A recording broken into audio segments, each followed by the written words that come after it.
Hey guys, welcome back.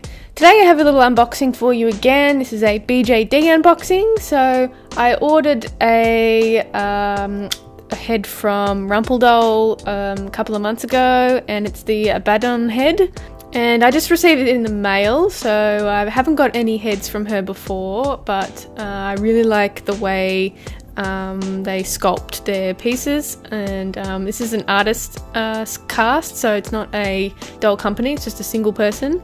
So it came in 3 different colours. One was white skin, another was like a yellowy white skin, and a grey skin. So I got it with grey skin because I haven't got a grey skin doll before, so I wanted to do something really different. So here's the cool little box the head comes in. I really like the aesthetics of the box and the little logo on the front, and it also has that cute little made with love tag on the front of it too. So I like to keep things, so I took it off really gently. I tried to slip it off, but it didn't end up slipping off, so I had to cut it a little bit. So this doll only comes with the head, so you have to go and buy a body from another doll company, as the artist doesn't make bodies. I don't know if they're planning to make bodies either, but this is their second head sculpt that they've done so far, and I think they're really great at what they do, and it's really different from anything I've seen before. So I have ordered a body. It is a 70cm body, so it is a large SD size, and that should be coming in a few weeks. I'm not too sure yet. Alright, so once we open the box, we have this cute little pamphlet thing with the logo of Rumpledoll logo on the front. And it looks like it's hand tea stain too, so a really nice touch. So it has some little information about the dolls and stuff like that. You can't really see what it says on camera, and some more little information on the back as well. So a nice touch to have in the doll box. Second is the certificate of authenticity, so just to make sure that you buy the legit one and it's not been recasted, and again with the same logo and tea stain effect, so really nice touch to have that as well. And there's a little gift pack inside as well, so we have some little lollies from Spain, I believe is the artist from, so I'll definitely try those out, so thank you if you're watching. Alright, now let's get to the head, the exciting part. So it is nicely bubble wrapped, nice and safe, so it won't damage any of the resin. And you can definitely smell the resin when you open the box. It's always a great smell. I don't know if people like smelling it or not, but I definitely do. So I have one 70cm doll, which is a Apple House doll. Which I plan to do a video on soon, just gotta find the time to do it.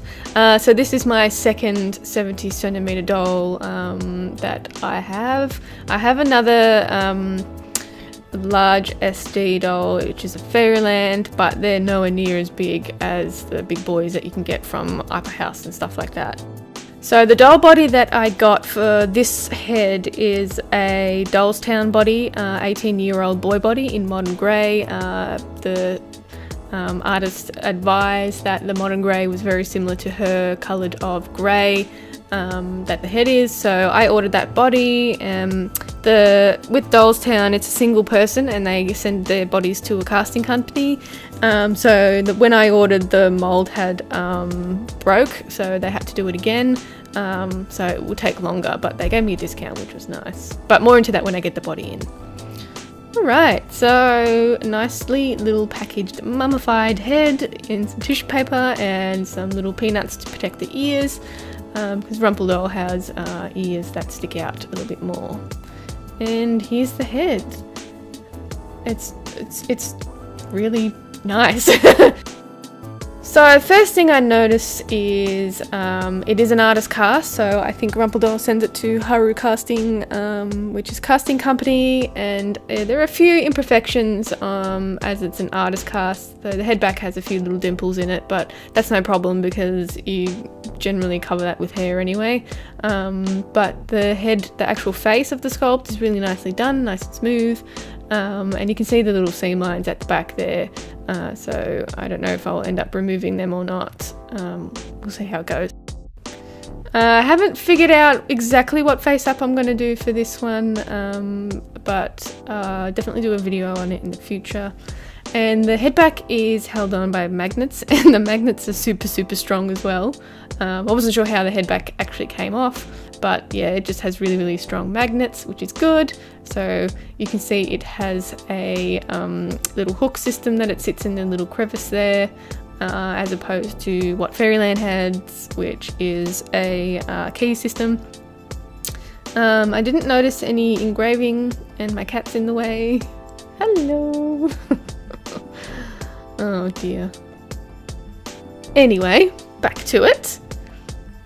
So yeah, you can see the nice little details in the face, and I can't wait to do the face up on this guy.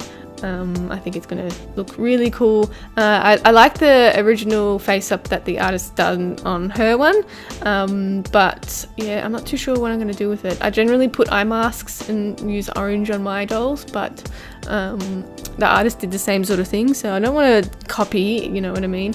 But I am thinking of doing some pink. A pink eye mask maybe, because I know grey and pink go really well together, but we'll see what happens.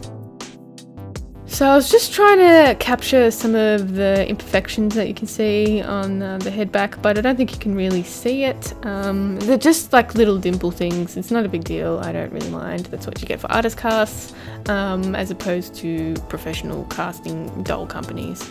But I don't mind. It's no problem at all. So I'll keep you updated when the body comes in and when I do a face up, definitely. Let me know your thoughts about him. Do you have one of these dolls? If you do, send me some pictures as well and I'll check it out. So that's it from me today, guys. I hope you enjoyed the video. If you did, give it a thumbs up and don't forget to subscribe. If you have any requests, you can leave it in the comments down below. You can also check me out on Instagram and Facebook at Creatures of Nat, and I'll catch you in the next one. Bye!